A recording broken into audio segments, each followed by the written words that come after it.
going back to Sterling's description of Beowulf clustering, MPI, in particular the public domain ones like MPIC and Selenium MPI, they are very mature message passing libraries. MPIC, here again, you can go get the MPI books over at MIT Press. Has quite a bit of skeleton code. If you have a rough idea of what you want to do, or you have an app that you want to figure out how to move portions into, it can tell you how to parse your code and get a rough idea of what can go and what can't. Some things are, by definition, serial, but generally there is some parallelized portion of every app. So I'll get a little bit more into detail on that. Parallel virtual machine, there's a new rev of this coming out pretty soon. Al guys on one of the BLU facilities wrote this program, and there'll be a new version of that coming up. I don't know too much about parallel virtual machine. MPI seems to have the vast majority of the market share. There's a couple of commercial versions that used to be able to buy about gigabit C1 cards, MPI Pro, MSD. Does PVMs work under Beowulf? Yeah. You can get, if you take your package manager of choice, RPM, you can find it, it'll come right up. You do RPM hit, it'll install it. Everybody's hit it to this now. So your client node isn't running anything but what you want. It's not running syslog, it's not running sendmail. All it's running probably is the multi-purpose daemon. And especially this distance, you don't want any interrupts jumping in. You'd be surprised what will give you performance hits.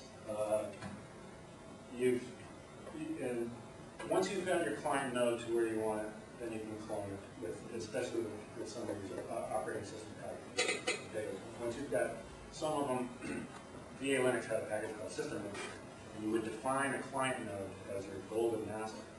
And every node that you threw in, it would get cloned up to golden master. There's quite a few solutions like that. Once you're comfortable with how your favorite client node is working, everybody gets that kernel.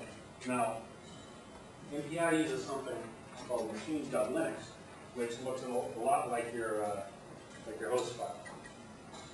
Machines.linux file is on cache. You set this up. You tell MPI what machines you have, node2.mit.edu, tell it how many processors you've got. And you send it a command. The command to invoke your app is your parallel app is MPI run. MPI-run processors. So you want to use 70 of your 80 potential processors. It'll look at your machines.linux list and it'll grab the first 70 processors. And then your app. So CPI is their demo app. You get the sources for calculating pi.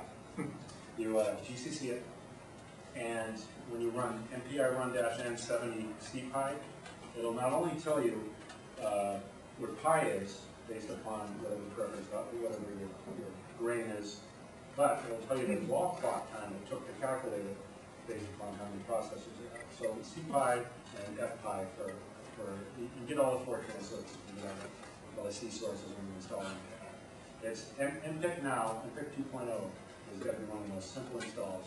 You can download it as a tarball or RPM or dead. That's MPIC now? MPIC, yeah, it's the MPIC is MPI, and CH stands for the CH device, which is something they invented at our National Labs, which is ANL.gov. This is the home of MPIC. In fact, NCS.ANL.gov. And it turns out they were the hosts of this conference in Chicago. They're running quite a few of the interesting projects out there. I'm involved in one called Don't Laugh, the PlayStation 2 Beowulf project. The reason it's a serious project is because it turns out PlayStation 2 not only is shipping Linux for $100, they've got the 2.2.0 kernel, and you can get it for $100 on a hard drive, so it's worth it. But PlayStation 2 is based on a 128-bit MIPS chip. That's what the Emotion Engine is. So someday, this is going to be one hell of a graphics processor. It isn't now, but there's a lot of Linux developers that are looking at this for the future. I'm just going to ask this question. You already covered this, and maybe I'm wasting everybody's time. Let me say my question first before you turn around. Okay. The idea of putting multiple small computer boards in a PC is the cheapest implementation of that you know about, $1,000, or can you buy? Years ago, I'm talking 20 years ago, I thought about putting Z80s on boards and putting them on an S100 architecture, and making a parallel computer. I was writing powers in those days, and a parallel computer would have been worth something. But actually, the problems are really hard to put a Z80 on an S100 board. Are there cheap machines today that somebody can put into a PC? You showed me 3 machines, $1,000 a piece in a PC. Yeah. I'm not talking about that. I mean, fairly inexpensive machines, say with only a 1/4 meg of RAM, no video card, just basically a raw computing type machine. Plug into something else like say a PCI board.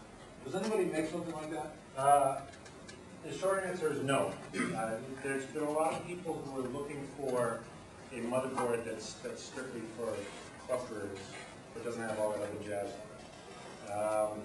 Now, it turns out, I'm very interested in clustering micro ATX boards because they fit a couple of form factors pretty well for mid-range chassis. But most micro ATX motherboards have sound on them. Heaven forbid a parallel port. Stuff that you'll never use on an outboard processing board. The other thing they don't have, none of them support ECC.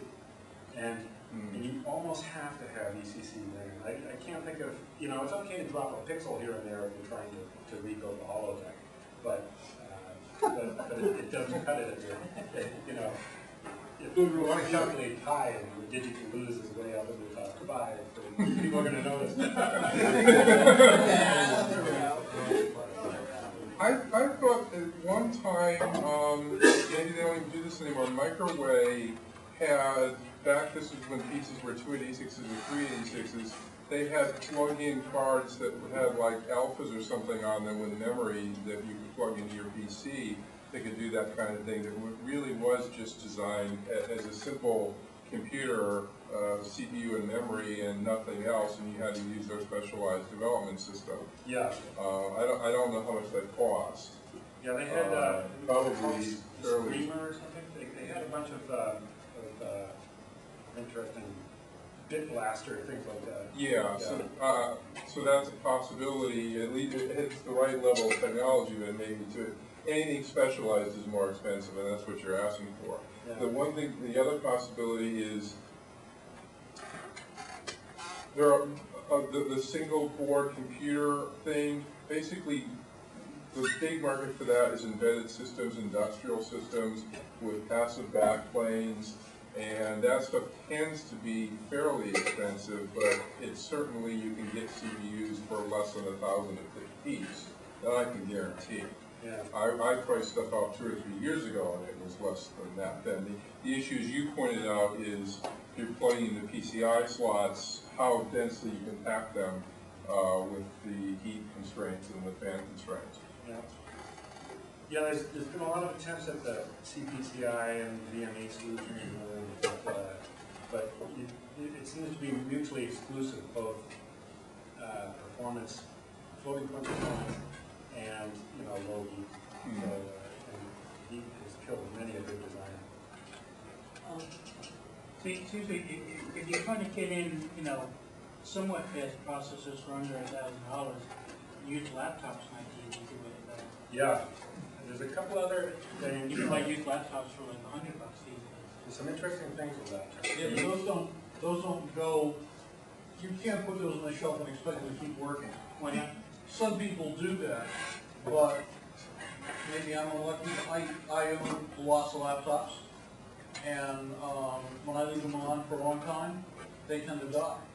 But what dies on it? Different things. They get hot, right? Yeah, Well, they get I hot, mean, they die hot. If you're turning off the screen and you're not using the keyboard and the mouse, they still get hot. They die. If you're processing, they get hot. Yeah, they get hot and die. You can't use a laptop like you can an AMD, desktop. Well, so AMD has a new app called Power On. Is that what it's called? Power On will throttle down your megahertz when you're not doing a number crunch. It's designed for laptops, but it'll drop your power usage if you're below 60% IOS or 40%. I forget. I think you can set it. It's a pretty different thing. The other good thing about laptop motherboards is they use the 44-pin ID. So 44-pin ID takes power off the last 4 pins. So you could theoretically build a cluster that you don't have to hook up any power wires. You don't have to put a 5-pin 5-volt connector to a floppy. We built these things with these little things called Linux disk-on modules, and I got some pictures of those. But the Linux disk-on module takes the floppy power connector, and we love to be able to do that. Back to heat management. Last time I came to your lab, we were talking about those price watch cases, Yeah. and we brought up, kind of ties into what you were talking about, we brought up the SwiftTech manifold heating where you pump water, Yeah. fluid through them, Yeah. and it seemed that would be a natural fit with your low-cost price watch, U-racks, pumping in water into, SwiftTech manifolds that are stacked, 3 manifolds, per level, multiple manifolds, and then coming out through 3/4 inch pipe, and then just putting that into a central heat exchanger like a car radiator. Yeah. Okay, but since then, a more elegant solution, but vastly more expensive, is a German case called Beowulf. I'm not sure if anybody's heard of it, but it's basically a cube refrigerator that you plug, your motherboard into. Really? I haven't gotten the pricing. It's just something that's come out from what I understand. Haven't done the pricing for it, but it is commercially available. Vapo Chill. Well, so- VAPO Chill. Shuttle makes these, I don't know if you've seen these, they have them, actually have them at Maker Center, SS40s and SS50s. Shuttle makes these things, and I think one of the fascinating things that they do is, to get the form factor down, they don't have a fan on the CPU. They have heat pipes feeding into the case fan. So they only have one fan to evacuate all the heat out of the box, and the heat pipes just sit there and reflux. I guess they're slightly evacuated, probably distilled water, and the water runs up and down, moving heat off the CPU. I think it's quite interesting. It's a thermosiphon. It's just, the hot water Yeah. brings itself up, and then cool water goes I'm assuming it's depressurized, but it may be methanol. Maybe it's not depressurized, and it's just something that boils at 47. So, yeah. So they took one more mechanical. Anytime you can take a mechanical thing out of your client node, I mean, we're talking about a bunch of client nodes. We're going to have failures. So let's get the mechanical stuff out of there. That's why I'm looking at these Linux just on modules that are a piece of flash memory on an IDE card edge. There's a disk on chip. If anybody's ever looked at the Linux BIOS project, they tell you how to put a Linux microkernel into the basically 256K ROM. And it's only enough to boot something that will get you to boot out the DHCP. That's what Linux BIOS is. Well, actually, they're getting better. A lot of motherboards now are shipping with 4 meg BIOS and stuff. Because they forgot to implement USB. So you can put a lot of performance. So I was just going to say what's keeping us from this slide's kind of cool, but if anybody's been to the Intel site recently, they understand PCI NIC, and I think it's PCIX. 10 gigabits is a lot to be getting out of a PCIX motherboard. So Even though the new PCIX chipsets